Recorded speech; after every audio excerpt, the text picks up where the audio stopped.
আমরা যারা মুসলমান, চোরকে মুসলমান, ডাকাতকে মুসলমান, ছিনতাইকারী মুসলমান, বিচারক আমি মুসলমান, রাজনীতিবিদ মুসলমান, টাকা চুরি করি মুসলমান। Don't say that you are a Muslim. Muslim by faith and Muslim in action অনেক তফাৎ। আপনি কাগজে লেখেন আপনি মুসলিম বাই ফেইথ, ইন অ্যাকশন আপনি চোর, লম্পট, বাটপার।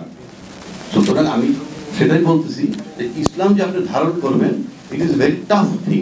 ইসলাম যারা ধারণ করছে তাদের এক্সাম্পল আমি আপনাকে দিই।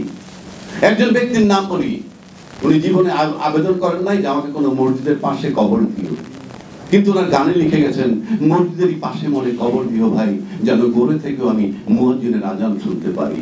তার কবর ইউনিভার্সিটি মসজিদের পাশে। আর তাকে যারা বাস্টার্ড বলছিল, হুমায়ুন আজাদ, সে মারা যাওয়ার পর তার পরিবার আবেদন করছিল ওইখানে যেন তার কবর দেওয়া হয়। ইউনিভার্সিটি কর্তৃপক্ষ বলছে এখানে আর কারো কবর হবে না। তার কবর হয়েছে মুন্সিগঞ্জের গাড়িখোলায়। উনি কিন্তু ভাষা বিজ্ঞানের উপরে ডক্টরেট। হু কেয়ারস? পেট মোটা হইলে দারোগা হইতো, আমার বাপ পুলিশের আইজি হইতো। বিষয়গুলো এরকম। আপনি লেখাপড়া করার মানে কি? একজন কথা বলছিল search knowledge though it be in China. আবার সক্রেটিস বলছিল our first step to knowledge is to know that we are ignorant. আর আমি ব্যক্তিগতভাবে বলি, কেউ যদি বুঝতে হয় যে সে মূর্খ লোক, এই মূর্খ, সে যে মূর্খ এটা জানতে হলে তার বিএ পাস করতে হবে। বিএ পাস করার পর একটা লোক বুঝতে পারে যে সে মূর্খ, সে কিছুই জানে না। So this is the thing happening. সুতরাং আপনি কোরআন ধারণ করবেন। কোরআন যদি ধারণ করতে পারেন তাহলে আপনার ভিতর থেকে ওই কথা আসবে, রমজানের এই রোজার শেষে এলো খিচুড়ি। গানটা কে লিখছে? পাগল নজরুল। কার রিকোয়েস্টে? আব্বাস উদ্দিনের রিকোয়েস্টে। বাংলাদেশের ওলামা ইলামের কোনো অভাব নাই, হাজার হাজার ওলামা আছে। আজও পর্যন্ত 1930 সালে এই গান লিখছে, এখনো রোজার শেষে ওই গানটাই বাজে, রমজানের এই রোজার শেষে এলো খুশি। ওই তাফসিরে কোরআন যারা এত পড়লেন তারা একখান গান লেখেন না। কোথায় সেই গান? এটার মানে হচ্ছে আপনি যদি কোরআন ধারণ করতে পারেন তাই এই টেক্সট আপনার ভিতর থেকে বের হবে। এখন বলবেন নজরুল একজন ওলি আল্লাহ ছিল, ভালো কথা। আমি বলি এছাড়াও লোক আছে যার গান শুনলে আপনার কাছে মনে হবে যে এটা বোধহয় নজরুল লিখছে, যে নবী মোর পরশমণি, নবী মোর সোনার খনি, নবী নাম জপে যেজন সেই তো দোজাহানের খনি। আবার এই না, আরেকটা হলো আল্লাহু আল্লাহু তুমি জানলে জালালু, শেষ কর। এটা নজরুল লেখেন নাই, বহু মানুষের ধারণা নজরুল লিখছে। এটা কেরানীগঞ্জের অজপাড়া গায়ের এক ভদ্রলোক, তার নাম সিরাজ ইসলাম, উনি মারা গেছেন। নিশ্চয়ই সেই কোরআন ধারণ করতেন, তাই লিখতে পারছেন। আপনি যখন কোরআন ধারণ করতে পারবেন, পৃথিবীর সমস্ত জ্ঞান আপনার ভিতরে এসে একত্রীভূত হবে, আপনার কিচ্ছু করা লাগবে না। রাসূল পাককে বলা হয়তো লিভিং কোরআন। লিভিং কোরআন মানে জীবন্ত কোরআন।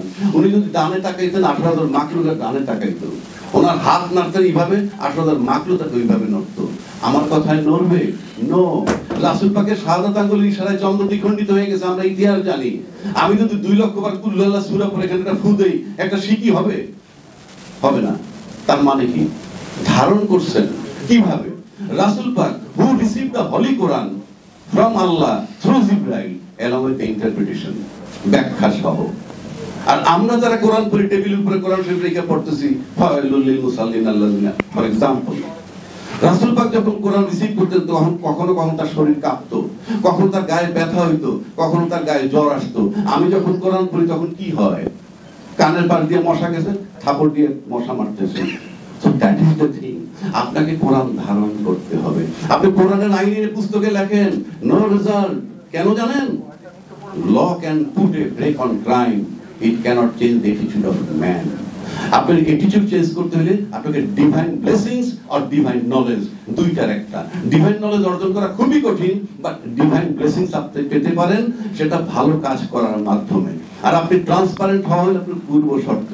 কাজে আপনি ল দিয়ে কিচ্ছু ঠিক করতে পারবেন না যতক্ষণ পর্যন্ত আপনার নিজের ইন্টারনাল চেঞ্জ হবে। আপনার প্রত্যেকে নিজে নিজে চেঞ্জ হন, কোনো ল লাগবে না। ল দিয়ে আপনি কি করবেন? আপনি কি করবেন ল দিয়ে? আমি তো বললামই, চোর ডাকাত সবই মুসলমান, বিচার করে মুসলমান।